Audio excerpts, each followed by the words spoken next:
आप लोगों को जाते जाते 22 तक करा दिए थे रिवीजन। कहाँ तक? ज़रा अगर आप मेरी तरफ देखो, समझो, तो हम लोगों ने सेक्शन 9 से रिवीजन शुरू किया है। कहाँ से शुरू किया है? फिर हमने रिवीजन भी कर लिया। ठीक है, सेक्शन 9 में मैंने आप लोगों को बताया कि हर पार्टनर को ग्रेटेस्ट कॉमन एडवांटेज में काम करना चाहिए। 10 में मैंने बताया कि अगर किसी पार्टनर की वजह से कोई लॉस हो जाता है फ्रॉड की वजह से, तो वो इंडेमनीफाई करे किसको? फर्म को। 11 में बताया जो भी जनरल राइट्स एंड ड्यूटी वो पार्टनर खुद डिसाइड करे। 12 में बताया म्यूचुअल राइट्स एंड ड्यूटीज़। इसमें क्या राइट्स है? Right to take part in conduct, right to opinion, right to be consulted, ठीक है, राइट टू रेंडर अकाउंट्स, ये सब राइट्स है आपके पास। फिर मैंने आप लोगों को बताया कुछ राइट ऐसे हैं जो आपको मिलते हैं, म्यूचुअल एग्रीमेंट से। किससे मिलते हैं? म्यूचुअल एग्रीमेंट से आपको कौन से राइट मिलते हैं? पहला राइट टू रेम्यूनरेशन। क्या मिलता है? आप रेम्यूनरेशन में पार्टिसिपेट कर सकते हो। दूसरा राइट, अरे वो तो आपको मिलेगा ही मिलेगा रेम्यूनरेशन, लेकिन डीड में लिखा हुआ है तो, और कस्टमरी है तो। आईओसी भी तभी मिलेगी जब डीड में लिखी हुई है तो, कस्टमरी है तो, और स्टैच्यूटरी ऑब्लिगेशन है तो। प्रॉफिट में हिस्सा हमेशा मिलेगा। और right interest on loan on advance, अगर आपने कोई इंटरेस्ट ऑन एडवांस, अगर आपने कोई एडवांस दिया है तो उसके ऊपर आपको क्या मिलेगा? इंटरेस्ट। ये मैंने 12 में पढ़ाया, 13 में पढ़ाया, सॉरी ये 13 भी हो गया। फिर 14 के अंदर हम लोगों ने पढ़ा पार्टनरशिप प्रॉपर्टी। पार्टनरशिप प्रॉपर्टी के अंदर मैंने आपको बताया 3 चीज़ें आती है। जो प्रॉपर्टी राइट एक्वायर करते हो आप इनिशियल में, या जो प्रॉपर्टी राइट आप इंट्रोड्यूस करते हो इनिशियल में, और जो आप एक्वायर करते हो बाद में, और गुडविल। फिर 15 पढ़ाया एप्लीकेशन। पार्टनरशिप प्रॉपर्टी से पार्टनरशिप के काम के लिए यूज़ में आएगी। फिर 16 पढ़ाया पर्सनल प्रॉफिट। 17 पढ़ाया म्यूचुअल राइट्स एंड ड्यूटीज़ का, कि अगर आपने कोई रिकॉन्स्टिट्यूशन किया है फर्म का, पुनर्निर्माण किया है, क्या किया है, तो उसमें जो म्यूचुअल राइट्स एंड ड्यूटीज़ आपके पहले थे वही बाद में रहेंगे, अनलेस अदरवाइज एग्रीड। ये 3 वर्ड लगाने हैं। मतलब अगर मान लो मैंने नई कोचिंग खोली, तो अगर हम तीनों का रेशियो अभी इक्वल है तो नई कोचिंग में भी क्या रहेगा? इक्वल। लेकिन अनलेस अदरवाइज एग्रीड, अगर पहले इक्वल था तो आगे भी इक्वल रहेगा, ये कोई ज़रूरी नहीं है। अगर डीड में लिख दिया कि नहीं हम नए वाले वेंचर में रेशियो चेंज करेंगे, तो रेशियो चेंज करेंगे। ये भी बात कर ली हमने। फिर मैंने आप लोगों को बताया था एजेंट वाली बात, कि हर पार्टनर एक दूसरे का क्या है? एजेंट है और प्रिंसिपल है। 18। फिर 19, 20, 21, 22 ये इम्प्लाइड अथॉरिटी से रिलेटेड थे। 19 में ये पढ़ा है क्या इम्प्लाइड अथॉरिटी में नहीं आता। इसमें स्टोरी याद रखनी है। क्या याद रखनी है? स्टोरी याद है ना? पार्टनरशिप खोली, बैंक अकाउंट खुलाया, इमूवेबल प्रॉपर्टी एक्वायर करी, केस सबमिट किया, डिस्प्यूट फाइल किया, केस वापस लिया, कॉम्प्रोमाइज़ किया, है ना, इमूवेबल प्रॉपर्टी बेच दी, क्लेम एडमिट किया। ये सब चीज़ें इम्प्लाइड अथॉरिटी में आती है कि नहीं आती है? क्या मैं एग्रीमेंट करके इन्हें इम्प्लाइड अथॉरिटी में ला सकता हूँ? हाँ। क्या इम्प्लाइड अथॉरिटी में आएगा ये आपके एग्रीमेंट पे निर्भर करेगा। वैसे ये चीज़ें नहीं आती है, लेकिन आप इनको भी इम्प्लाइड अथॉरिटी में ला सकते हो। फिर मैंने आपको 20 पढ़ाया, आप इम्प्लाइड अथॉरिटी को एक्सटेंड कर सकते हो, रेस्ट्रिक्ट कर सकते हो। लेकिन जो आप एक्सटेंड करोगे, रेस्ट्रिक्ट करोगे, वो थर्ड पार्टी के लिए इफेक्टिव तभी होगी। या तो आप ऐसे पढ़ो कि वो थर्ड पार्टी के लिए इफेक्टिव नहीं होगा, वो थर्ड पार्टी के लिए इफेक्टिव नहीं होगा। If he knows about the restriction, ये पढ़ाया। और एक पढ़ाया मैंने आप लोगों को, he does not know that he is dealing with a partner. ये 20 भी पढ़ा दिया। फिर 21 पढ़ाया। 21 में क्या पढ़ाया? कि अगर पार्टनर इमरजेंसी में फर्म को बचाने के लिए कोई भी काम करेगा, तो उसके लिए फर्म उसे क्या करेगी? रीएम्बर्स करेगी। फिर 22 पढ़ाया कि क्या इम्प्लाइड अथॉरिटी में आता है। ठीक है, कि इम्प्लाइड अथॉरिटी में आता है वो काम जो आप नॉर्मल कोर्स ऑफ बिजनेस में करते हो, फर्म के नाम से करते हो और फर्म को बाइंड करने के लिए करते हो। अब गौर से सामने देखो, 22 तक हम पूरा रिवाइज कल कर चुके और अभी भी पूरा रिवाइज करा दिया। अब आगे कभी भी रिवीजन नहीं होगा इसका। आई होप आप लोग अच्छे से ये 22 तक लर्न हो चुके होंगे। जब मैंने ओरिजिनली भी पार्टनरशिप पढ़ाई थी, तब भी इन सेक्शनों को मैं बार बार रिकॉल कराता था। 23 से शुरू करते हैं। आज का रिवीजन स्टार्ट होगा 23 से। इंशाअल्लाह इसको 30 तक तो रिवाइज़ करेंगे ही करेंगे, ताकि कल इसका पूरा रिवीजन कंप्लीट हो सके 30 तक। सामने देखो 23 इफ़ेक्ट, इसका नाम है effect of admission bye partner. सुनो, जब भी पार्टनर किसी चीज़ को एडमिट करता है फर्म के नाम से, तो वो फर्म को बाइंड कर देता है। एडमिट का मतलब यहाँ पे एडमिशन नहीं है, एडमिट मतलब किसी चीज़ को एक्नॉलेज करना मतलब बताना कि हाँ भाई ऐसा है, ठीक है। तो इफ़ अ पार्टनर जो एजेंट है फर्म के, वो बाइंडिंग एडमिशन कर सकते हैं ऑर्डिनरी कोर्स ऑफ बिजनेस में, लेकिन पार्टनर बाइंड नहीं करेंगे अगर अथॉरिटी लिमिटेड है तो। जैसे आज हम तीनों के पास इक्वल अथॉरिटी है, तो हम तीनों जो भी बोलेंगे हम फर्म को बाइंड करेंगे। मैंने कुछ बोला तो बीसीसी बाइंड हो जाएगी, अब्दुल्ली सर, मुर्सा सर कुछ बोलेंगे बीसीसी बाइंड हो जाएगी। लेकिन अगर मान लो हम तीनों ने मिलकर मेरी अथॉरिटी को बाइंड करने से मना कर रखा है कि शब्बीर तू कोई भी चीज़ को हाँ मत भरा कर, ठीक है, तू कोई डिसीज़न ऐसे ले लेता है कि बाद में फर्म को नुकसान होता है, ठीक है, तो भैया तू तो बहुत इमोशनल डिसीज़न लेता है, ऐसे काम नहीं चलता, तो तू किसी भी चीज़ के लिए हाँ मत बोला कर, क्योंकि तू हाँ बोल देता है तो फिर फर्म को बाइंड करना पड़ता है। तो नॉर्मल रूल क्या है, when a partner admit something in ordinary course of business then it will bind the firm, but if his right of admission is restricted or his implied authority is restricted, then he cannot make a binding admission। मतलब फिर इस case में मैं जो भी कुछ बोलूँगा वो फर्म को बाइंड, अगर मेरी अथॉरिटी को क्या कर रखा है, कम कर रखा है। अभी ऐसा कुछ नहीं है, अभी हमारे पास इक्वल अथॉरिटी है। तो मैंने तुम्हें यहाँ पे एक एग्जांपल दिया था कि अगर किसी बच्चे को मैंने बोल दिया कि भैया ये बैच हम शुरू करेंगे, तो अब वो बीसीसी को पढ़ाना पड़ेगा, क्योंकि मैंने बोल दिया ना, तो वो फॉर्म को क्या करेगा, बाइंड करेगा। अब 24 पे आते हैं, छोटे छोटे से सेक्शन है। नोटिस टू एक्टिंग पार्टनर, बोलो, every notice given to acting partner in ordinary course of business, then it will be deemed that notice is served to firm। मतलब शब्बीर सर को नोटिस देना बीसीसी को नोटिस देने के बराबर है, क्योंकि हम क्या है, एक्टिव पार्ट। अगर मान लो यहाँ पे कोई इनकम टैक्स का नोटिस आ गया और मैंने पढ़ लिया, अभी बीसीसी ने नहीं पढ़ा, तो यही माना जाएगा कि वो नोटिस बीसीसी ने भी पढ़ लिया। तो बोलो मेरे साथ, एक्टिव पार्टनर को नोटिस देना फर्म को नोटिस देने के बराबर है, ठीक है। तो लेकिन एक्टिव पार्टनर है, स्लीपिंग नहीं होना चाहिए। कैसा होना चाहिए, एक्टिव होना चाहिए। इसके 2-3 एग्जांपल हैं, ये पहले पढ़े थे, एक बार रीड कर लेना। छोटे छोटे से सेक्शन है, लेकिन छोटे छोटे से सेक्शन पे केस स्टडी आ जाएगी, छोटे छोटे पहचानना पड़ेगा।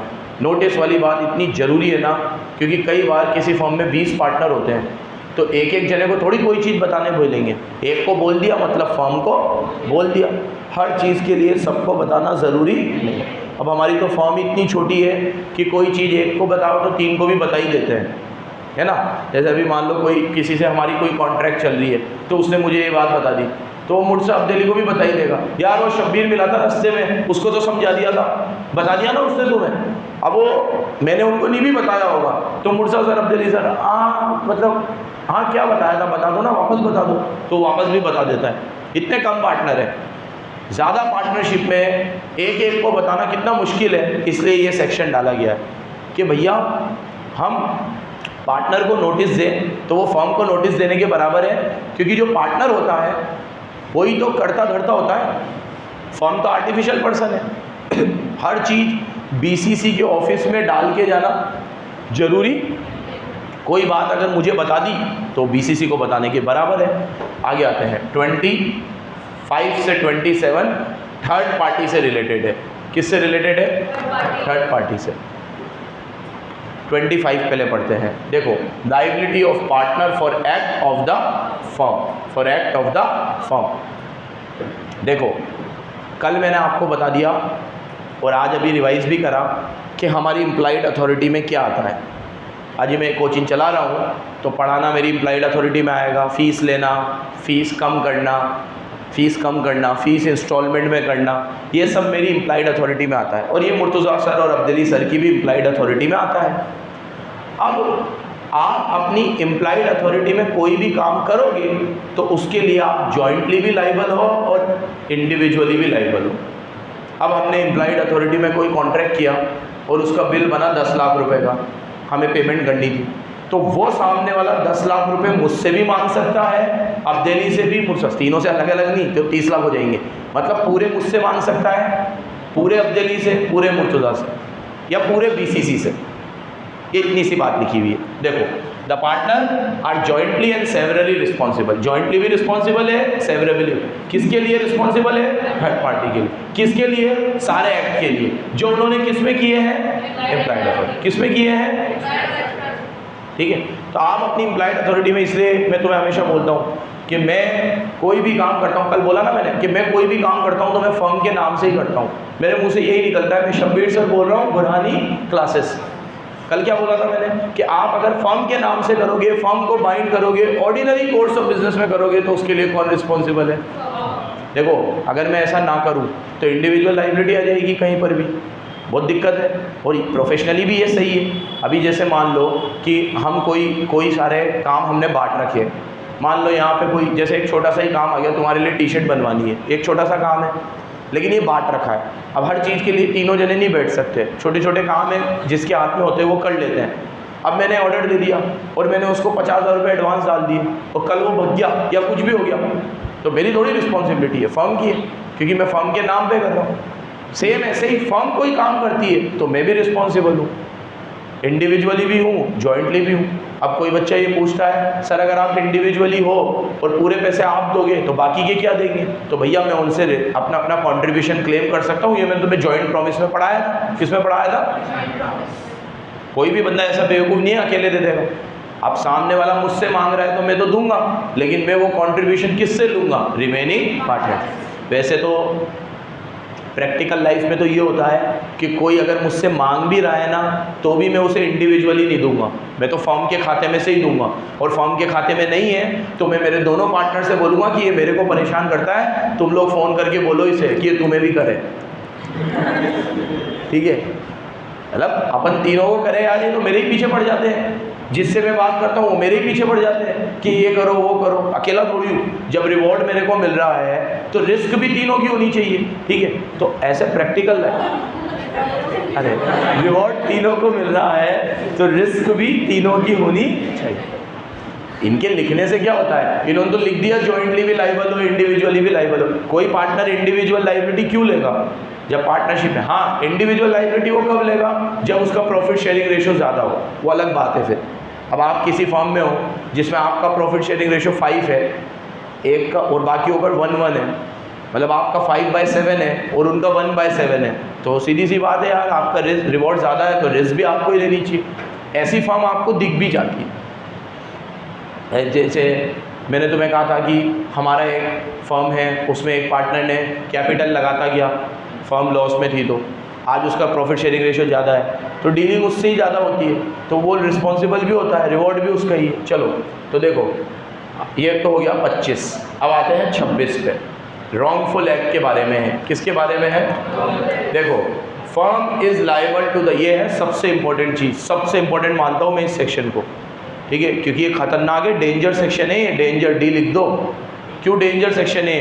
देखो क्या लिखा है इसमें, firm is liable, firm liable है सेम एक्सटेंट एज पार्टनर, जैसे कि पार्टनर लाइबल है, for all the loss to third party, अगर थर्ड पार्टी को कोई लॉस हुआ है by wrongful act of partner in the ordinary course of business and within the authority of partner. आज अगर मान लो मेरी अथॉरिटी में, मेरे ऑर्डिनरी कोर्स ऑफ बिजनेस में, मेरी अथॉरिटी में मेरे से कोई गलत बैलेंस शीट साइन हो गई, कोई गलत ऑडिट रिपोर्ट साइन हो गई, तो मेरे सारे पार्टनर लाइबल हो जाएंगे। वो कंपनीज एक्ट में पढ़ोगे तुम, वो पूरी फर्म डिस्क्वालीफाइड हो जाएगी,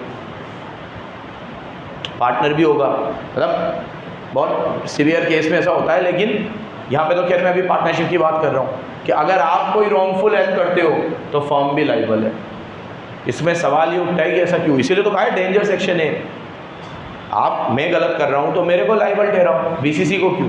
क्योंकि भैया आप बीसीसी के नाम से कर रहे हो, आप बीसीसी को बाइंड करते हो, बीसीसी आपको बाइंड करती है। यहाँ पे क्या टिट फॉर टैट चलता है। बीसीसी में कोई भी लॉस हुआ तो फर्म में पार्टनर लाइबल है, ऊपर पड़ा दिया। अब आपकी वजह से कोई लॉस हुआ तो बीसीसी भी लाइबल है। लेकिन ये कितना गलत है, क्योंकि रॉन्गफुल एक्ट तो एक पार्टनर ने किया है, रॉन्गफुल एक्ट तो, और लाइबल कौन हो रही है? इसीलिए तो डेंजर बोल रहा हूँ, डी है ये सेक्शन। अब आपकी ये है, इसका लॉजिक ये है, मेरे को जितना समझ में आता है कि आप जब एक दुकान लेके बैठते हो तो आप उस दुकान को रिप्रेजेंट कर रहे हो, तो आपसे कोई गलती होती है तो ये माना जाएगा कि वो दुकान की भी क्यूमुलेटिव रिस्पॉन्सिबिलिटी है कि नहीं है? क्यूमुलेटिव रिस्पॉन्सिबिलिटी है कि नहीं है? क्यूमुलेटिव रिस्पॉन्सिबिलिटी है, साथ में चल रहे हो आप। कल अगर मान लो पार्टनर से गलती हो जाए तो फर्म तो यही बोलेगी ये तो इसकी गलती है, इसको मारो, हम तो दुकान चलाएंगे। तो फिर तुम्हारी क्या जिम्मेदारी रही? ठीक है, वो पार्टनर जब पैसे कमा रहा था तो वो पैसे फर्म के पास ही आ रहे थे ना, तो जब नुकसान हो रहा है तो फर्म को उसका क्यूमुलेटिव। भाई पार्टनरशिप का बेस ही म्यूचुअल एजेंसी है कि नहीं है? पार्टनरशिप का ट्रू टेस्ट क्या है? One for all and one for all and one for all and, ये सिद्धांत है पार्टनरशिप का। तो आप अगर कोई गलती करोगे तो firm is liable to the same extent. अगले पे आते हैं, ये सब लाइबिलिटी वाले सेक्शन चल रहे हैं। 25 हो गया, 26 हो गया, सॉरी 24 से शुरू किया ना है, 25 से, और 25, 26 और 27 अब आएगा लाइबिलिटी ऑफ मिस एप्लीकेशन। 25 और 26 करा, उसके पहले 24 हमने किसका करा? एडमिशन और नोटिस। हाँ, मतलब आपने एक्टिव पार्टनर को नोटिस दिया, मतलब फर्म को नोटिस दिया। और उसके पहले 23 किसका पड़ा? एडमिशन, कि अगर कोई एक्टिव पार्टनर कोई चीज़ को एडमिट करेगा तो वो फर्म के एडमिट करने के बराबर है। और उसके पहले 22 तक अपन ने क्या पढ़ा? इम्प्लाइड अथॉरिटी, जो कल भी पढ़ा आज भी रिवाइज किया। हाँ, कोई कुछ पूछ रहा है, क्या चीज़? क्लियर? चलो आते हैं 27 पे, liability of firm for miss application by partner. अब ये ना, जब मैंने 26 में डेंजर लिख ही दिया तो ये 27 उसका एक्सटेंशन है। 26 जनरल बात करता है, 27 और स्पेसिफिक है। 27 क्या कहता है? सुनो, मेरे हाथ में फ़ीस आ गई और मैंने उसे मिस अप्लाई कर दी, या तुमने बीसीसी को फ़ीस दे दी और मैंने उसमें से लेकर उसे क्या कर दिया? Misapply. तो in both the cases firm is liable, third party liable, क्योंकि वो तो फ़ीस दे चुका है। तो तुमने फ़ीस, मतलब मैं मेरे एग्जांपल दे रहा हूँ कि अगर तुमने मुझे फ़ीस दे दी और मैं उसके गोलगप्पे खा गया तो मैं खा गया ना, तुम वापस फ़ीस क्यों दोगे? तुमने तो फ़ीस दे दी मुझे। सेम ऐसे ही तुमने बीसीसी को फ़ीस दे दी, वर्षा को दे दी, और मैं वर्षा से पैसे लेके फूड हो गया, तो तुम्हारी कोई लाइबिलिटी नहीं है। In both the cases you are not liable. तो देखो, दो चीज़ है। केस 1, पार्टनर अपनी इम्प्लाइड अथॉरिटी में पैसे रिसीव कर लेता है और भुगा जाता है। और केस 2, जब वो मनी और प्रॉपर्टी फर्म की कस्टडी में आ जाती है और पार्टनर उसे मिस अप्लाई कर देता है। दोनों केस में फर्म वुड बी लाइबल। कितना बढ़िया लिखा हुआ है, एकदम परफेक्ट। दोनों केस में फर्म वुड बी। ये एक और सेक्शन हो गया हमारा 27, ठीक है। सारे लाइबिलिटी से रिलेटेड सेक्शन है। इस सीरीज़ को क्या नाम दिया है हमने? लाइबिलिटी। और कल की सीरीज़ चल रही थी हमारी इम्प्लाइड अथॉरिटी पे। किस पे चल रही थी? 20, कौन सा हो गया? 27। अब 28 नहीं था शायद, ओमिटेड है 28, आगे भी नहीं है ना। अब 29, ये बहुत ख़तरनाक सेक्शन है। ख़तरनाक तो नहीं है, मतलब one of the most favourite section है।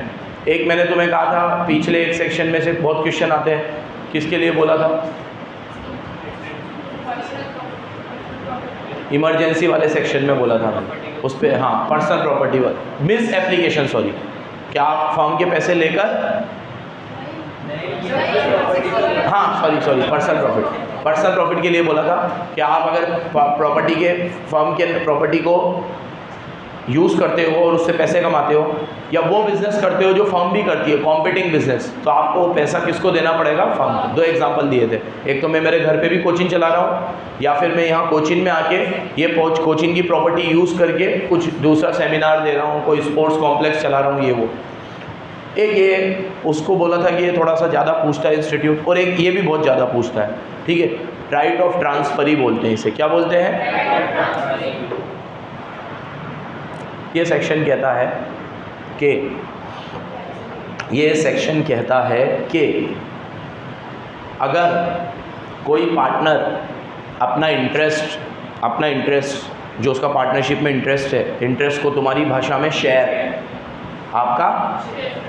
आप अपना शेयर किसी और पार्टनर को सेल कर देते हो, किसी और पार्टनर को सेल कर देते हो अपना इंटरेस्ट, तो क्या होगा? जो आएगा नया पार्टनर उसे बोलेंगे ट्रांसफरी। क्या बोलेंगे? उस ट्रांसफरी को कोई भी राइट नहीं मिलेंगे, कोई भी राइट, वो बुक्को की तरह रहेगा, वो सिर्फ प्रॉफिट शेयर करेगा। क्या करेगा? वो बुक्स ऑफ अकाउंट को इंस्पेक्ट नहीं कर सकता, ठीक है, वो डिसीजन मेकिंग में पार्टिसिपेट नहीं कर सकता, उसकी हालत बागबान के सलमान खान जैसी हो जाएगी। देखिए तुमने बागबान? नहीं देखी? तो फिर कैसे पता चलेगा तुम्हें? मूवी नहीं देखते तुम लोग, कैसे एग्जाम्पल दूँ मैं? ठीक है, क्या हुआ कि भाई बागबान में जो सलमान खान का कैरेक्टर था वो सौतेला बेटा था, मतलब अमिताभ बच्चन ने उसे गोद लिया होता। अब वो अमिताभ बच्चन की वैसे 4 लड़के होते हैं, लेकिन चारों एक नंबर के नाकारे होते हैं, वो चारों उनका ध्यान नहीं रखते, और ध्यान रखता है पूरी मूवी में कौन? सलमान खान। लेकिन सलमान खान क्योंकि होता सौतेला है तो उसके साथ व्यवहार कैसा होता है? सौतेले जैसा। अमिताभ बच्चन सौतेले जैसा व्यवहार नहीं करता, लेकिन एक बात बता रहा हूँ, तो आपकी हालत कैसी हो जाएगी? देखो, आपके राइट क्या होंगे? ट्रांसफर इज नॉट एंटाइटल, आप एंटाइटल नहीं हो। किसके लिए? कंडक्ट में पार्टिसिपेट, मतलब आप कोई बिजनेस में पार्टिसिपेट नहीं करोगे। बुक्स ऑफ अकाउंट मांग नहीं सकते, बुक्स ऑफ अकाउंट को क्या नहीं कर सकते? Inspect. He is only entitled to receive the share of profit, उसे सिर्फ क्या मिलेगा? मतलब उसके लिए एक तरीके से इन्वेस्टमेंट हो गया। क्या हो गया? इन्वेस्टमेंट में क्या होता है? जैसे आज मान लो मैं किसी बहुत बड़ी कंपनी में 20% शेयर खरीद लूँ, मैं एक बहुत बड़ी कंपनी में 20% शेयर खरीद लूँ, तो उस कंपनी का 20% मालिक हूँ ना मैं, लेकिन क्या उस कंपनी का डिसीजन मेरे से पूछ के लिया जाएगा? वो तो चलेगी अपने लेवल पे। मुझे क्या होगा? साल ख़त्म होने पे प्रॉफिट में से 20% मिल जाएगा। आप जब म्यूचुअल फंड खरीदते हो तो आप हर कंपनियों में शेयर खरीद लेते हो एक तरीके से, है ना, लेकिन क्या आपको मालिकाना हक मिलता है? क्या आप उस कंपनी के कंडक्ट में पार्टिसिपेट करते हो? क्या आप उस कंपनी के डिसीजन मेकिंग प्रोसेस में पार्टिसिपेट करते हो? सिर्फ वोट डालने जाते हो, वो भी एजीएम होती है तो, बाकी आप रेगुलर कुछ एक्टिविटी में पार्टिसिपेट, तो यहाँ पे भी ऐसे ही हो जाओगे आप। जबकि ये तो पार्टनरशिप है, इसमें तो आपको करना चाहिए, बट ये क्यों हो रहा है? क्योंकि आपने पार्टनरशिप में डायरेक्ट एडमिशन नहीं लिया, ठीक है। आप दरवाजे से घुसोगे तो बढ़िया होगा, खिड़की से घुसोगे तो ऐसा ही होगा। आप किससे घुसे हो? खिड़की से। क्यों खिड़की से घुसे हो? क्योंकि आपने अपना सारा प्रॉपर्टी किससे एक्वायर किया है? किसी दूसरे पार्टनर से। आज मैं मुर्तज़ा अब्देली पार्टनर है और मेरा यहाँ पे बोला जैसे कि 1/3 हिस्सा है। अब मैं अपना 1/3 हिस्सा इसको बेच दूँ प्रत्यक्ष को, तो प्रत्यक्ष मुझे पैसे भी दे देगा और वो बीसीसी में 1/3 पार्टनर भी बन जाएगा। लेकिन क्या प्रत्यक्ष को कोई राइट मिलेंगे? क्या मुर्तज़ा सर अब्देली सर उसको पार्टनर मानेंगे? नहीं, क्योंकि पार्टनरशिप म्यूचुअल कॉन्फिडेंस से बनता है, म्यूचुअल ट्रस्ट से बनता है। वो ट्रस्ट कब बनता? जब हम तीनों मिलकर इसको एडमिट करते। अब मैं तो अपना शेयर बेच के चला गया, ठीक है, तो वो आपके साथ वो सौतेलापन रहेगा फर्म में, और ये सेक्शन उस सौतेलेपन को और बढ़ावा देता है। ये सेक्शन उस सौतेलेपन को और बढ़ावा देता है। ये सेक्शन ही खुद बोलता है कि जो ट्रांसफर ही आएगा उसे कंडक्ट में पार्टिसिपेट करने का मौका, बुक्स ऑफ अकाउंट इंस्पेक्ट करने का मौका, बुक्स ऑफ अकाउंट रिक्वायर मांगने का मौका। He is just a partner who will share profits and losses in the firm. Who will share. तो एक बात समझ लो, फिर बोल रहा हूँ, आपकी हालत पैसे इन्वेस्ट कैसे करते हो आप, वैसी हो जाएगी।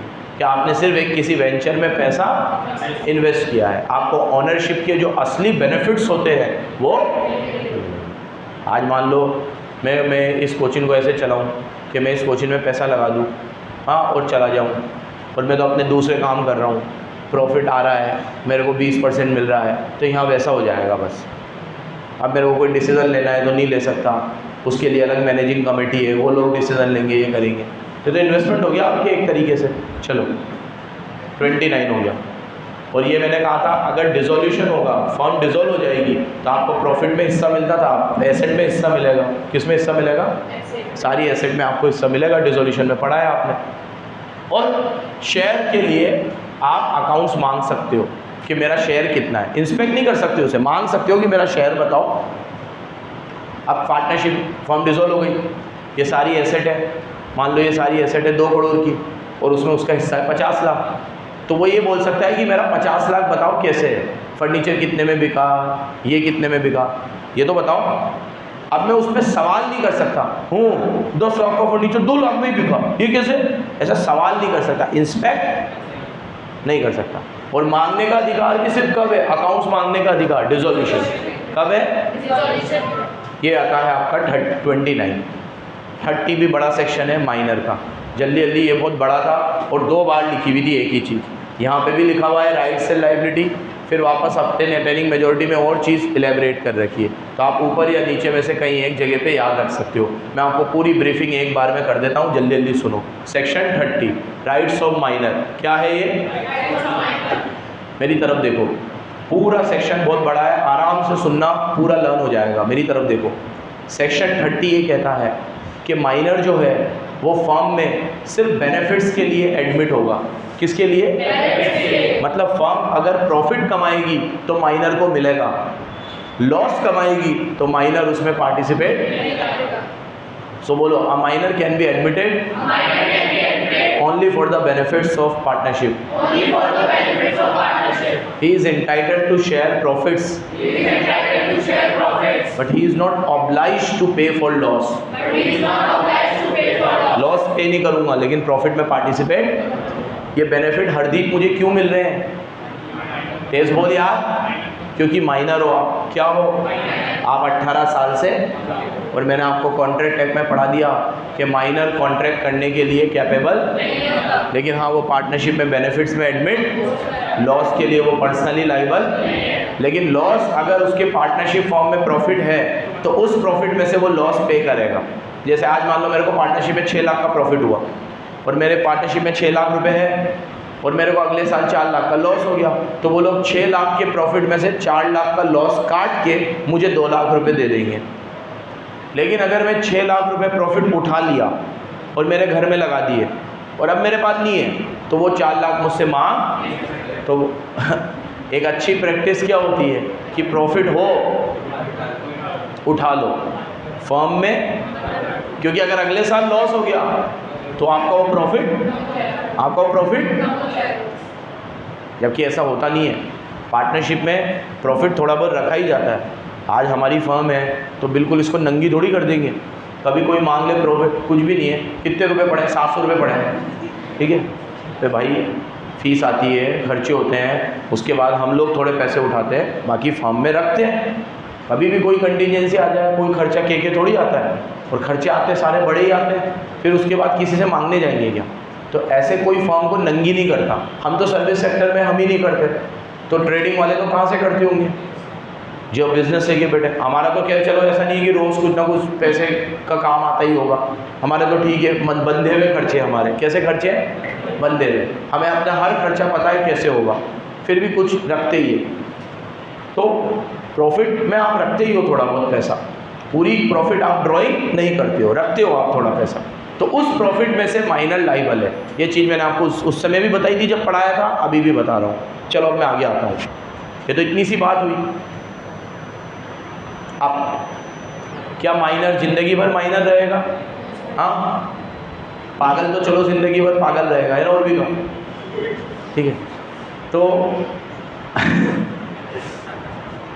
जो चीज़ मैंने तुम्हें पढ़ाई थी, इंसॉल्वेंट है, तो एक बार वो इंसॉल्वेंट हो गया तो पता नहीं वो कब सॉल्वेंट बनेगा। ठीक है। तो जो भी लोग कॉन्ट्रैक्ट करने के कैपेबल नहीं होते, उसमें माइनर एक ऐसा बंदा है जो जिंदगी भर इनकैपेबल नहीं रहेगा। जो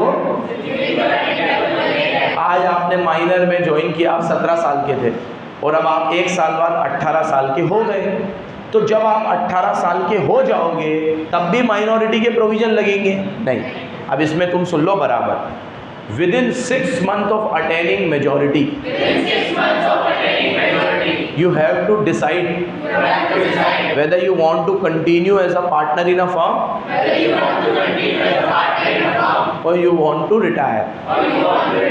If you want to continue in the partnership, then you will be treated as a normal active partner. And after expiry of 6 months, you are liable for whole of the debt of company. तो minority के पहले क्या था? आप डेब्ट के लिए personally liable. अब माइनॉरिटी के बाद आप डेब्ट के लिए भी क्या हो? तो आपके पास डिसाइड करने के लिए कितने महीने हैं? 6 महीने में आप डिसाइड कर लो कि आपको पार्टनरशिप से सीज होना है, सीज मतलब छोड़ना है, या फिर कंटिन्यू करना है। Choice is completely yours.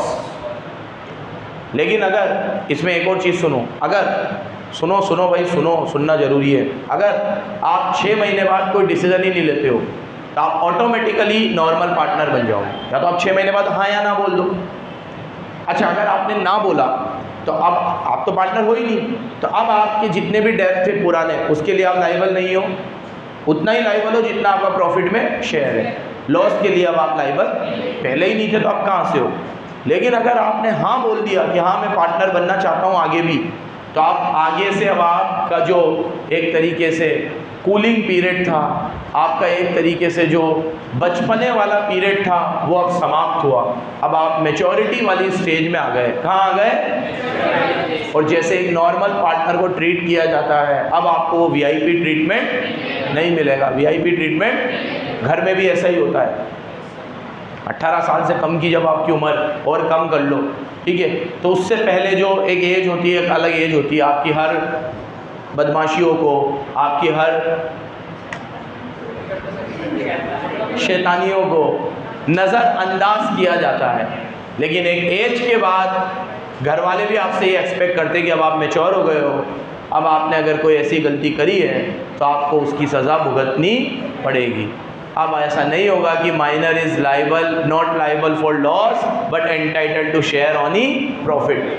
आप प्रॉफिट में एंटाइटल हो, लॉस शेयर नहीं करोगे। ये सब वीआईपी ट्रीटमेंट आपका 18 साल के होने के बाद क्या हो गया? खत्म। ऑन अटेनिंग मेजॉरिटी हो गया ये। इसमें एक चीज़ और ख़ास बताई थी, वो भी सुन लो, फिर ख़त्म कर रहा हूँ। यहाँ देखो, इसमें ऐसा लिखा हुआ है कि on attaining majority, with in 6 month on attaining majority, और on the day on which he aware that he is admitted for the benefits of partner, which ever is earlier था कि later था? लेटर था भाई। Earlier होता तो फिर बात ही क्या थी? Whichever is later. ये सुन लेना बराबर, जो स्पेशली पहली बार पढ़ रहे हैं ध्यान से सुनना। देखो, इसमें ऐसा लिखा हुआ है कि या तो आप मेजॉरिटी अटेन करो उसके 6 महीने में, या फिर जिस दिन आप अवेयर हो कि आप पार्टनरशिप में हो उसके 6 महीने में। विच एवर इज़ लेटर, जो भी बाद में हुआ है। मतलब मैंने एक एग्जांपल दिया था, अभी मैं एक पार्टनरशिप फॉर्म में पार्टनर हूँ और मैं 16 साल का हूँ, मुझे नहीं पता लेकिन कि मैं पार्टनर हूँ। अब मेरे घर वालों ने मुझे अब्रॉड भेज दिया पढ़ने के लिए। मैं 5 साल अपनी पढ़ाई पूरी करके आया वहाँ पे। 16 साल के बाद मैंने अपनी 5 साल पढ़ाई पूरी करी। 21 साल की उम्र में मैं इंडिया आया, तो मुझे पता चला कि मैं उस फॉर्म में पार्टनर हूँ। तो 18 साल तो निकल गए, तो मुझे 18 साल में पब्लिक नोटिस देना था, तो 6 महीने भी निकल गए, 6 महीने में देना था, और मैं तो 21 साल का हूँ। तो मुझे अब पता चला है ना, तो मैं अब नोटिस दे सकता हूँ। विच एवर इज लेटर, तो 18 साल और 21 साल, विच एवर इज लेटर। बाद में क्या हुआ? 21 साल।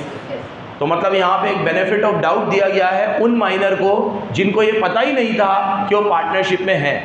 तो जिस दिन उनके पता चला, जिस दिन वो अवेयर हुए, उस दिन से उन्हें पब्लिक नोटिस देना है। तो उनका 6 महीना कहाँ से स्टार्ट होगा?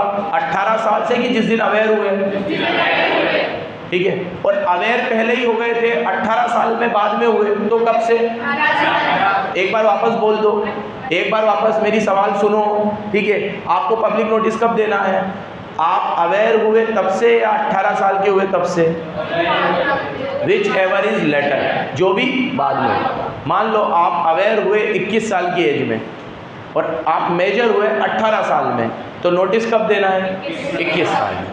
आप अवेयर हुए 15 साल की एज में, 15 साल में ही आपको पता था कि आप क्या हो, पार्टनर हो, और आप मेजर हुए 18 साल में, तो नोटिस कब से देना है? 18 साल से। ये मतलब है उस लाइन का कि व्हेन यू आर अवेयर और you have attend the age of majority. बोलो, विच एवर इज लेटर। वापस बोलो, वापस बोलो। व्हेन यू आर अवेयर और attain the age of majority, whichever is later, whichever is later, whichever is later. और इसमें example मैंने तुम्हें यही दिया होगा, ठीक है। अर्शी मार्किंग सारी बराबर कर लेना, लेकिन अभी नहीं, अभी कुछ भी नहीं, अपनी तरफ से मार्किंग नहीं करनी, जैसे मैंने करा रखी वैसे करना। चलो यहाँ देखो, नेक्स्ट एक लेक्चर और लगेगा इसमें रिवीजन में, कर ले वो, क्योंकि अब छोटे छोटे से 5 और बचे हैं, 6-7 होंगे वैसे, 37 तक होंगे, 31 से 38, ठीक है। या एक आध 2 और ले ले।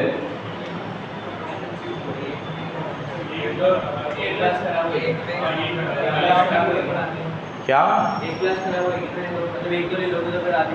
बैठे हो, पागल हो? हरदीप इतना पतला थोड़ी है। अगर ये बैंड टूट गई ना, मैं तुम्हारी फीस में जोड़ूंगा, ध्यान रखना। चलो सुनो, 31 से एक नई सीरीज रिवाइज करेंगे। 31, 32, 33, 34, 35, ये 5 सेक्शन लाइन से है। फिर सुनो, 6, 7, 8 छोटे छोटे से 2 मिनट के। तो मेन अपना फोकस रहेगा 31 से 35। सामने देखो, 31 इज एडमिशन, इंट्रोडक्शन मतलब एडमिशन।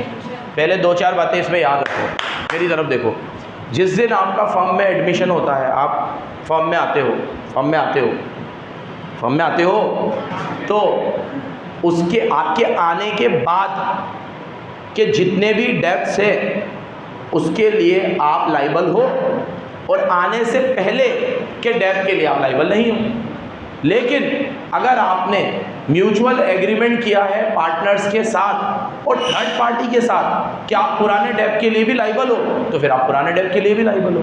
जैसे आज अगर मान लो मैंने किसी को फॉर्म में लिया और मैंने कहा कि भैया आज से आप लाइबल हो, और मैंने कहा देखो आज हमारी तारीख, आज की तारीख में हमारे क्रेडिटर इतने हैं, आज की तारीख में हमारा लोन इतना है, तो ये लोन ये क्रेडिटर भी हम आगे चुकाएंगे, तो वो प्रॉफिट में से ही जाएगा, तो आपके भी प्रॉफिट में से जाएगा फिर वो। तो आप ये मत कहना ये तो मेरे आने के पहले के प्रॉफिट तुम चुका दो, क्योंकि तू आ रहा है तो तेरे आने के पहले हम बैलेंस शीट को साफ थोड़ी कर सकते हैं कि तेरे अमरेंद्र बाहुबली आ रहे हैं तो हम पहले सारे डेब्ट चुका दे, सारे क्रेडिटर सारे डेब्ट चुका दे, सारे क्रेडिटर चुका दे, सारे लोन चुका दे, और फिर आप आइए, ऐसे थोड़ी होगा। तो उसके आने के पहले के डेब्ट भी होंगे और वो चुकाने भी पड़ेंगे, तो उसके लिए वो नया पार्टनर भी लाइबल है अगर ऐसा एग्रीमेंट हुआ है तो नॉर्मल रूल क्या है, मेरी तरफ देखो, कि नॉर्मली आपके कोई राइट्स नहीं है। देखो, the liability of new partner commence from the date when he is admitted. उसकी लाइबिलिटी कब से शुरू होगी? जिस दिन वो क्या हुआ, एड। लेकिन फिर यहाँ क्या लिखा हुआ है, ही में एग्री, अगर उसका दिल एकदम दरिया है, बाकी सब समुंदर है, तो ही में बी लाइबल फॉर एग्जिस्टिंग डेब्ट। वो एग्जिस्टिंग डेब्ट के लिए भी क्या हो सकता है, लाइबल हो सकता है। बट वो एग्रीमेंट जो उसके और इनकमिंग पार्टनर के बीच में हुआ है, वो क्रेडिटर को कोई राइट नहीं देगा इप्सो फैक्टो। इप्सो फैक्टो का मतलब होता है एज इट इज। मतलब अगर मान लो, सुन लो, मेरे पार्टनरशिप फर्म में एक नया बंदा आया, अरुण, और अरुण ने कह दिया कि मैं पुराने डेब्ट के लिए भी लाइबल हूँ, तो इसका ये मतलब नहीं है कि क्रेडिटर भी उससे पैसे मांग सकते हैं जब तक कि अरुण क्रेडिटर को ना कह दे कि मैं तुम्हारे डेब्ट के लिए लाइबल हूँ। इप्सो फैक्टो का मतलब है if a person has promised to pay existing debt to old partners, then it doesn't mean that he has promised to pay that debt to third party also.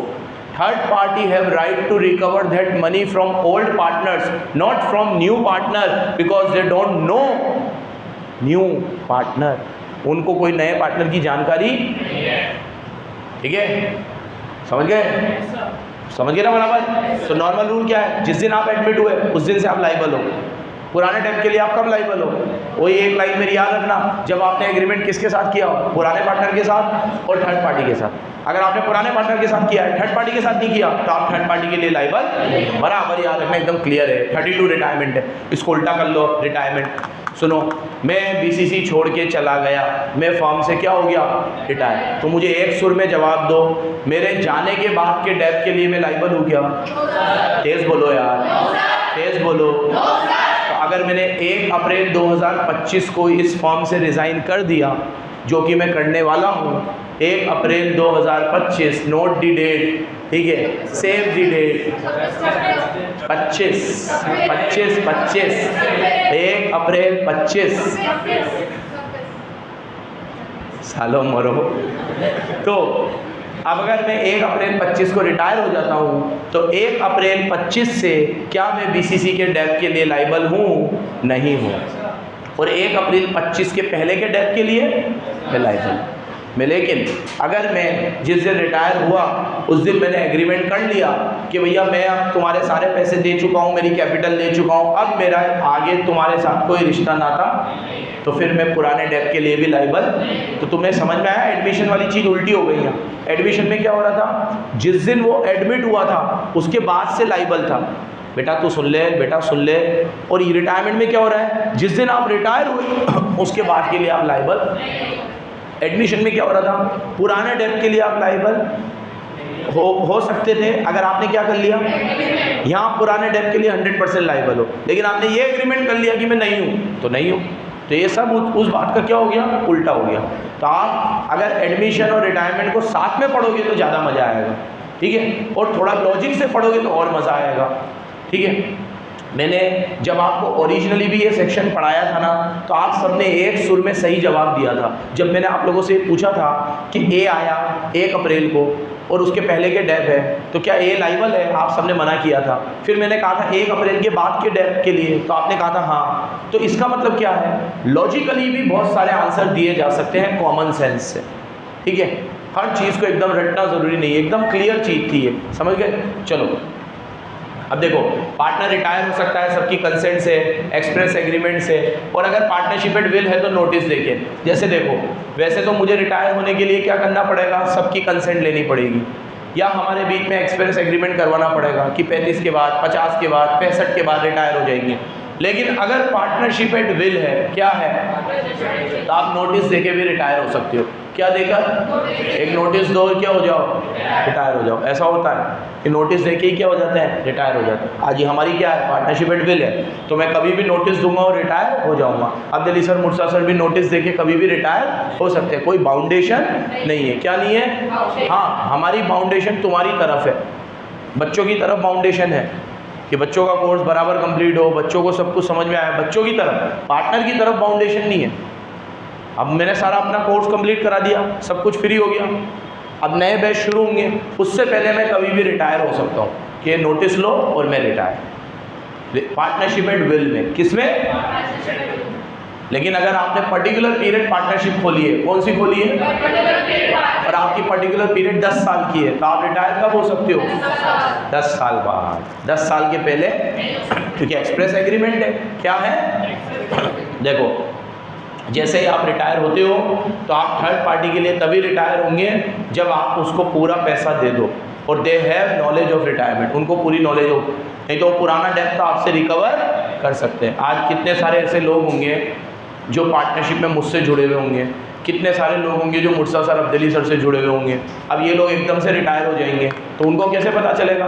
तो थर्ड पार्टी उनसे पैसे recover कर सकती है। लेकिन हाँ, आप third party को बुला लो, जैसे मेरे से मनमोहन जी जुड़े हुए हैं, ठीक है। अब मैंने मनमोहन जी को, मुर्सा सर, अब्दुल सर, वो तो सबको ही जानते हैं, लेकिन एक बात बता रहा हूँ, ऐसे ही मान लो इनकी डीलिंग मेरे से होती है, तो मैं मनमोहन जी को, मुर्सा सर, अब्दुल सर को सामने बिठाऊंगा और बोलूँगा कि पुराने सारे डेप के लिए अब मैं लाइबल नहीं हूँ, वो सारे डेप के लिए ये लोग लाइबल है, क्योंकि मैं पार्टनरशिप से रिटायर हो रहा हूँ। आप खुश, सब कुछ हो गया, साइन वाइन, अब मैं गया। अब मेरे को एक भी कॉल नहीं आना चाहिए, और अब मेरे जाने के बाद मुर्तज़ा सर, अब्दुल्ली सर जो काम करेंगे उसके लिए तो मैं वैसे भी लाइबल नहीं हूँ। तो पुराने काम भी निपटा के जाना आप, क्योंकि पुराने काम के लिए आप लाइबल हो। अगर आप निपटाया कैसे जाता है, थर्ड पार्टी को रिमेनिंग पार्टनर से 1-on-1 मिलवा दो, थर्ड पार्टी को, ये बात लिखी हुई है यहाँ पे, क्लियर है। फिर आते हैं अगला, एक्सपल्जन। 31 क्या था, एडमिशन। 32 क्या था, रिटायरमेंट। अब 33 एक्सपल्जन। एक्सपल्जन मतलब किसी को निकाल देना। सुनो, अगर मान लो किसी भी पार्टनर को आप पार्टनरशिप फर्म से निकालना चाहते हो तो आप तभी निकाल सकते हो जब वो पार्टनरशिप के इंटरेस्ट में हो। क्या हो, उसको एक नोटिस दिया हो, क्या दिया हो, और अपॉर्चुनिटी ऑफ बीइंग हर्ड दिया हो। क्या दिया हो, जैसे आज हम 3 पार्टनर हैं और मैंने या अब्दुल्ली सर ने और मुर्तज़ा सर ने मुझे निकाल दिया कि भैया तेरे को निकाल रहे हैं। तो क्यों निकालेंगे, एक तो पार्टनरशिप के इंटरेस्ट में है, एक मुझे नोटिस दिया, ऐसे डायरेक्ट नहीं, नोटिस तो देना जरूरी है। अपॉर्चुनिटी ऑफ बीइंग हर्ड, सुनवाई का अंतिम मौका। अब पार्टनरशिप के इंटरेस्ट में कब होता है ये भी मैं तुम्हें बता दूं, ये रहा। पार्टनरशिप में इंटरेस्ट में होता है, गुड फेथ वाली बात है ये नहीं।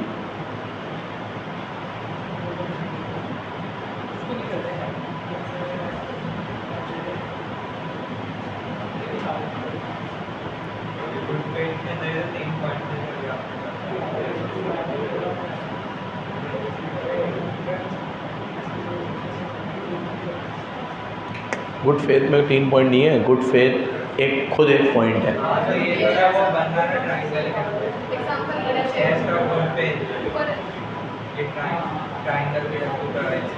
हाँ, गुड फेथ एक पॉइंट है, क्या आप गुड फेथ में निकालोगे? और ये बोल रहे हैं कि भैया एक तो पार्टनरशिप के इंटरेस्ट में होना चाहिए, एक आपको नोटिस दिया हो, अपॉर्चुनिटी ऑफ बीइंग हर्ड दिया हो, तो उसे गुड फेथ माना जाएगा। अब आप इस राइट को हमेशा गुड फेथ में यूज़ करोगे, मेजॉरिटी ऑफ पार्टनर मिलके निकालेंगे, और एक्सपल्जन की पावर कॉन्ट्रैक्ट में होनी चाहिए। अगर मान लो कॉन्ट्रैक्ट में एक्सपल्जन की पावर नहीं है, जो होती है जब आप डीड बनाते हो तो उसमें एक्सपल्जन की पावर आप, किसी भी पार्टनर ने कुछ कर दिया गलत तो उसे निकालेंगे भी नहीं, क्या चोरी करके भाग गया वो निकालेंगे नहीं, पैसे खा रहा है तो खाने दे, तो गलत कर रहा है, कॉन्ट्रैक्ट करके तोड़ देता है, अपना काम ईमानदारी से नहीं करता है। तो गुड फेथ तो मैंने तुम्हें पहले भी बोल दिया है कि गुड फेथ कहीं पे डिफाइन, गुड फेथ तो आपको कॉन्ट्रैक्ट की टर्म्स एंड कंडीशन देख के ही पता चलेगा कि क्या गुड फेथ में है और क्या गुड फेथ। आप एक बात समझ लो, मैं उधर TGCA पढ़ाता हूँ इंटर में, जनरल क्लोज एक्ट, उसमें गुड फेथ की एक बहुत बढ़िया डेफिनेशन है, मेरे को बिल्कुल परफेक्ट लगती है। गुड फेथ का मतलब है anything done with an honest intention. जब आप कोई भी काम एक ऑनेस्ट इंटेंशन से करते हो, even though it has been done with some negligence, अगर आपने उसमें थोड़ी लापरवाही भी दिखाई है लेकिन इंटेंशन आपके ऑनेस्ट है तो वो गुड फेथ का काम माना जाएगा।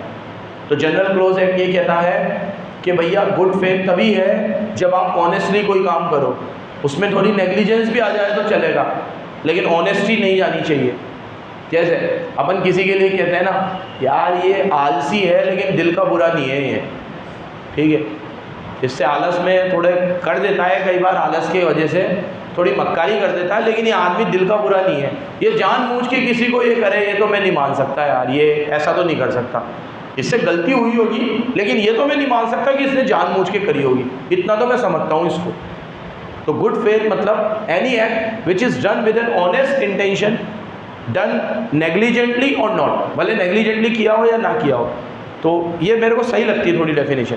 लेकिन कुछ एक्टों में ये भी है कि गुड फेथ मतलब every act done with honesty and with due care and diligence, honesty भी किया हो और डिलीजेंस से किया हो, नेग्लिजेंटली ना किया हो। मतलब कुछ एक्ट ये कहते हैं कि अगर आप नेग्लिजेंटली कोई काम करोगे तो हम उसे गुड फेथ का नहीं मानेंगे। कैसे काम करोगे? नेग्लिजेंटली। जैसे भैया मैंने कहा कि भैया ये चीज़ खरीदते वक्त थोड़ा चेक वेक कर लेना, ये कर लेना, कुछ भी नहीं करा, ऐसे कैसे उठा के लिया है, बोले गुड फेथ में करी। अरे गुड फेथ बेवकूफ़ साले, गवार, बोला था तेरे को बराबर चेक करके लाना, ठीक है। तो ये गुड फेथ का काम नहीं है। आपने नेग्लिजेंटली क्यों किया? अब सब एक्ट की अपनी अपनी परिभाषा है, समझ गए बराबर। चलो आप यहाँ से सारी बात निकली, आपने एक्सपल्जन कॉन्ट्रैक्ट के अकॉर्डिंग किया है, मेजॉरिटी पार्टनर ने किया है। ऐसा नहीं कि मेरी किसी पार्टनर से नहीं बनती तो मैंने उसे निकाल दिया, ऐसा तो होना भी नहीं चाहिए। मेजॉरिटी निकाले और गुड फेथ में निकाले। किस में निकाले? Good faith. गुड फेथ में तुम लोग एक वर्ड मेरी बात सुन लो, पार्टनरशिप के इंटरेस्ट में होना चाहिए। कई बार आप अपने पर्सनल इंटरेस्ट को देख के किसी से खाड़ निकालते हो, ठीक है, ऐसा नहीं होना चाहिए। जैसे एक एग्जांपल और देता हूँ मैं इसमें, खैर हम तो अभी पार्टनरशिप के एग्जांपल है।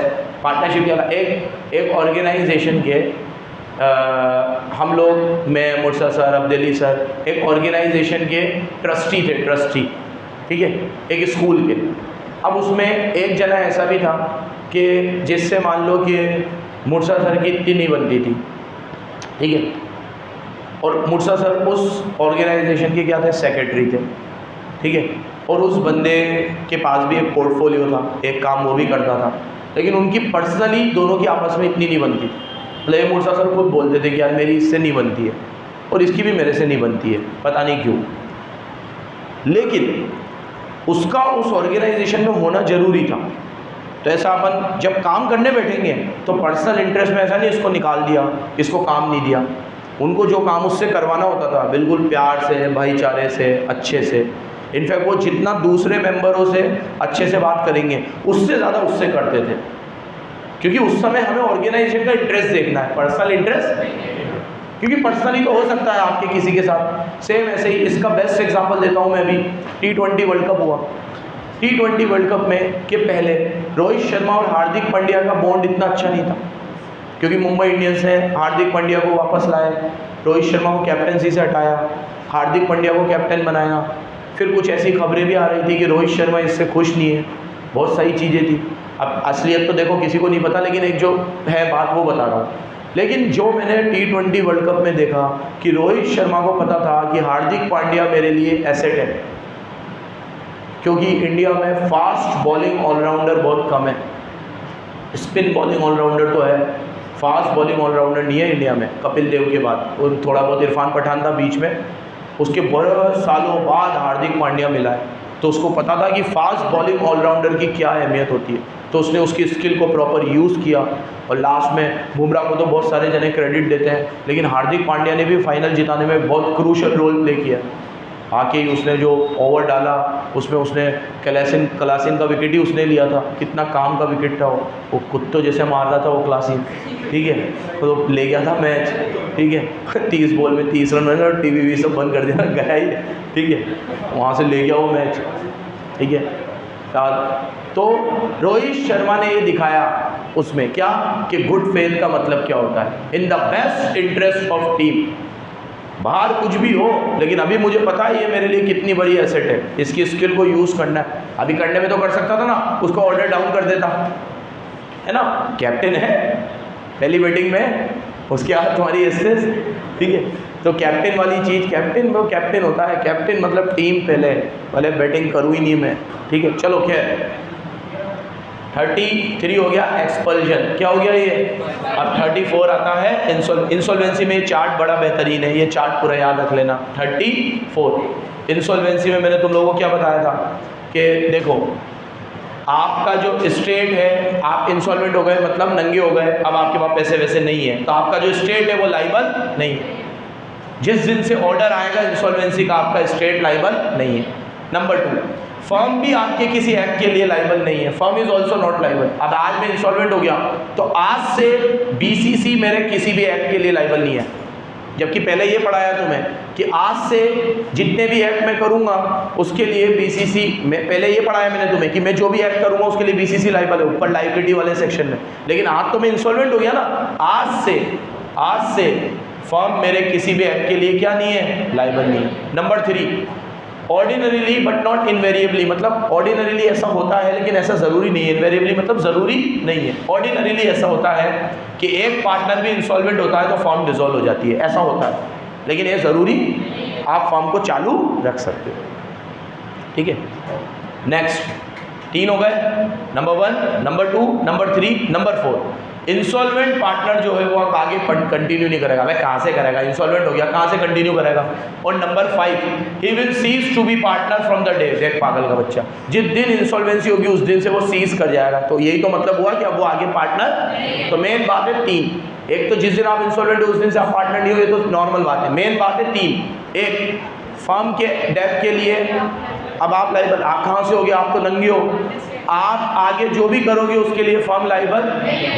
और जिस दिन आप इंसॉल्वेंट हुए उस दिन के बाद से, हाँ उस दिन फर्म डिसॉल्व करना चाहो तो कर सकते हो, लेकिन ये ज़रूरी नहीं है। ऑर्डिनरीली जब एक पार्टनर डिसॉल्व इंसॉल्वेंट होता है तो फर्म क्या हो जाती है, लेकिन ये ज़रूरी, हाँ लेकिन एक फर्म में 3 पार्टनर है, तीनों ही इंसॉल्वेंट हो गए तो जरूर फर्म क्या हो जाएगी, डिसॉल्व हो जाएगी। ये भी हो गया भाई सब। नेक्स्ट 34 किसका था, इंसॉल्वेंसी। अब 35 डिसीज, अब डेथ का क्या। हाँ एक बात सुन लो, एक सुर में बोलना, जिस दिन पार्टनर रिटायर होता है उसके बाद के लिए फर्म लाइबल है, अरे वो फर्म के लिए लाइबल है, बोलो यार। अगर मैं 1 अप्रैल 2025 को बीसीसी से रिटायर हो जाऊं तो क्या मैं उसके बाद के डेथ के लिए लाइबल हूं, उसके बाद पहले के डेथ के लिए, और उसके पहले के डेथ के लिए अगर मैं थर्ड पार्टी से एग्रीमेंट करवा दूं पार्टनर का तो मैं लाइबल हूँ। सेम यही चीज़ डेथ में भी लग जाती है, बस डेथ में डिसीज पार्टनर मतलब डेथ, डिसीज मतलब मरावा जीतू। अब मरावा जीतू नहीं सुना तुम लोगों ने, सुना है ना, चलो एक आध मूवी तो देखिए तुम, चुप चुप के भी नहीं देखी क्या तुम लोगों ने यार, ठीक है, कहनू घाघरा नु चोरी, ये भी नहीं देखी तुम लोगों ने, ठीक है।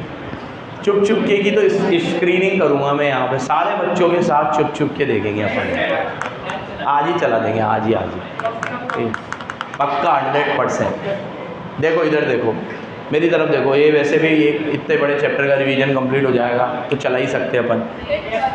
पहले मेरी तरफ देखो, देखो जो चीज़ रिटायरमेंट में होती है वही चीज़ डेथ में होती है। आप जिस दिन से आप मरे तो उसके बाद के लिए आप लाइबल, उसके पहले के लिए भी आप लाइबल नहीं हो, अगर एग्रीमेंट हो गया, नहीं तो उसके पहले के लिए आपका लीगल रिप्रेजेंटेटिव लाइबल है। कौन लाइबल है, आप तो मर गए। बस एक फ़र्क है, रिटायरमेंट में आपको पब्लिक नोटिस देना पड़ता है अखबार में कि मैं रिटायर हो रहा हूँ, लेकिन डेथ में शोक संदेश अपने आप आ जाएगा, पब्लिक नोटिस देने की ज़रूरत नहीं है। तो बस ये याद रखना, ठीक है, पब्लिक नोटिस वाली बात याद रखना, आपको यहाँ पे कोई पब्लिक नोटिस देने की ज़रूरत नहीं है। एक पार्टनर की डेथ हो जाएगी, उससे फर्म डिसॉल्व नहीं होगी, आप चाहो तो फर्म को डिसॉल्व कर सकते हो, क्योंकि अगले चैप्टर में आएगा डिसॉल्यूशन के मोड, क्या आएगा, उसमें लिखा हुआ है कि एक पार्टनर की डेथ से भी फर्म डिसॉल्व हो जाती है और इंसॉल्वेंसी से भी हो जाती है, लेकिन कंपलसरी डिसोल्यूशन नहीं है, वो वॉलंटरी डिसोल्यूशन है। कौन सा डिसोल्यूशन है, आज मेरे मरने के बाद मुर्सा सर अब्दुल्ली सर इसको चलाना चाहे तो चला सकते हैं मेरे मरने के बाद, और बंद करना चाहे तो बंद कर सकते हैं, वॉलंटरी है, उनकी मर्जी है। हाँ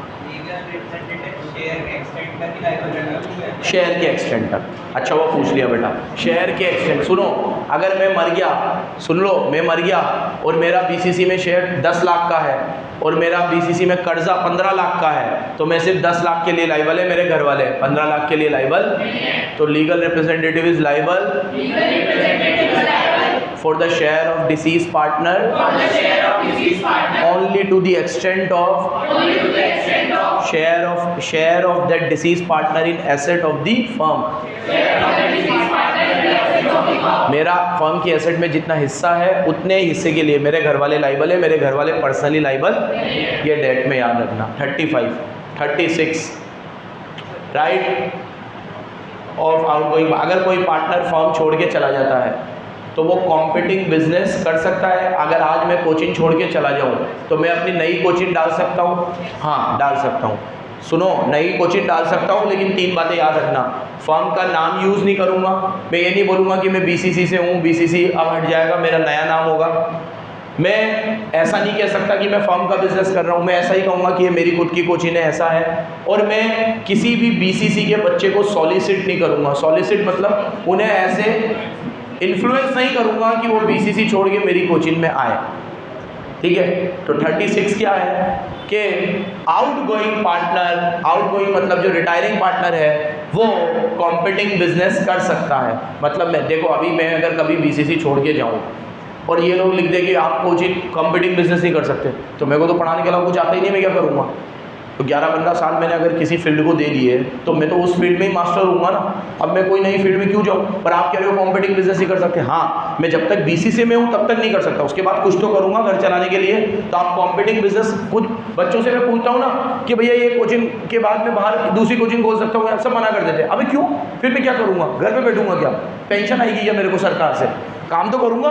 तो भैया कॉम्पिटिंग बिजनेस कर सकता हूँ मैं, मना क्यों करते हो? लेकिन 3 चीज़ें याद रखनी है हमें। फर्म का नाम यूज़ नहीं करोगे, फर्म का जो बिजनेस है ऐसा नहीं दिखाओगे कि मैं फर्म का बिजनेस कर रहा हूँ, और फर्म के क्लाइंट को सॉलिसिट नहीं करोगे। Last 37 subsequent profit, outgoing partner in subsequent profit. 37 important है, 12th में भी आता है ये सेक्शन। सामने देखो, छोटा सा सेक्शन है, यहाँ देखो, यहाँ देखो, यहाँ मेरी जिस दिन डेथ हो जाएगी, जिस दिन मेरी डेथ हो जाएगी या मैं रिटायर हो जाऊंगा, तो फर्म छोड़ दी मैंने, अब उसके पहले जितना भी प्रॉफिट है मुझे वो मिल जाना चाहिए। अगर मुझे मेरा शेयर नहीं मिला, अगर मुझे मेरा शेयर नहीं मिला तो मैं 6% इंटरेस्ट लूँगा या प्रॉफिट में हिस्सा लूँगा आगे, जो भी मुझे सही लगेगा। अगर मुझे मेरा हिस्सा, जैसे आज मान लो मैं फर्म से रिटायर हो गया और मेरा हिस्सा बन रहा है 40 लाख का, और बीसीसी ने अभी मुझे 40 लाख रुपए नहीं दिए, गुण सुन लो, 40 लाख रुपए मुझे बीसीसी ने नहीं दिए, तो आगे जितना भी प्रॉफिट बीसीसी कमाएगी या तो वो प्रॉफिट में हिस्सा देगी या 40 लाख पे 6% इंटरेस्ट। कितना इंटरेस्ट? जो हो जाएगा 2,40,000। कितना हो जाएगा? या तो 2,40,000 इंटरेस्ट दो या प्रॉफिट में हिस्सा दो, मेरे ऑप्शन। और सॉरी ये तो गलत है, गलत है तो पैसे दो, मैं रिटायर हो गया चला गया, मेरे पैसे दो। तो ये सेक्शन 37 में लिखा हुआ है। किस में लिखा हुआ है? ये रहे 2 ऑप्शन होंगे यहाँ पे, ठीक है, ये रहा, एट दी रेट ऑफ 6% वाली बात आ गई, और जो प्रॉफिट में हिस्सा है वो पूरा, सब दोनों चीज़ में से कुछ भी मिलेगा मुझे। और लास्ट 38, एक बार कोई पार्टनर फर्म से रिटायर हो जाता है या उनका कॉन्स्टिट्यूशन चेंज हो जाता है, मतलब एक पार्टनर रिटायर हो गया, कोई नया पार्टनर एडमिट हो गया, रेशो चेंज हो गया, तो जो फर्म ने पहले गारंटी दे रखी थी वो अपने आप रिवोक हो जाएगी। जैसे बीसीसी ने गारंटी दी थी और उसमें हम तीनों पार्टनर थे, अब मैं छोड़ के चला गया तो बीसीसी की गारंटी रिवोक हो जाएगी, नया पार्टनर आ गया रिवोक हो जाएगी, ठीक है, बीसीसी में रेशो चेंज हो गया रिवोक हो जाएगी। रिवोक मतलब वापस, क्यों? क्योंकि हमारा जो ढांचा था वह, सर फिर थर्ड पार्टी की तो पिक्चर बन जाएगी, पिक्चर नहीं बनेगी, रिवोक होगा फ्यूचर ट्रांजैक्शन के लिए।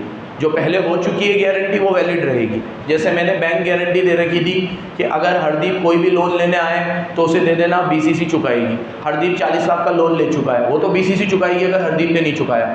आगे 40 लाख से अगर हरदीप और लोन लेगा तो उसके लिए बीसीसी लायबल नहीं है, उसके लिए बीसीसी लायबल नहीं है। अगर बीसीसी का क्या हो चुका है? रिकॉन्स्टिट्यूशन। क्या हो चुका है? देखो, continuing guarantee given to a firm और टू थर्ड पार्टी, या तो फर्म को दियो या फर्म ने थर्ड पार्टी को दियो, वो सब रिवोक हो जाएगी फ्यूचर ट्रांजैक्शन के लिए। किसके लिए?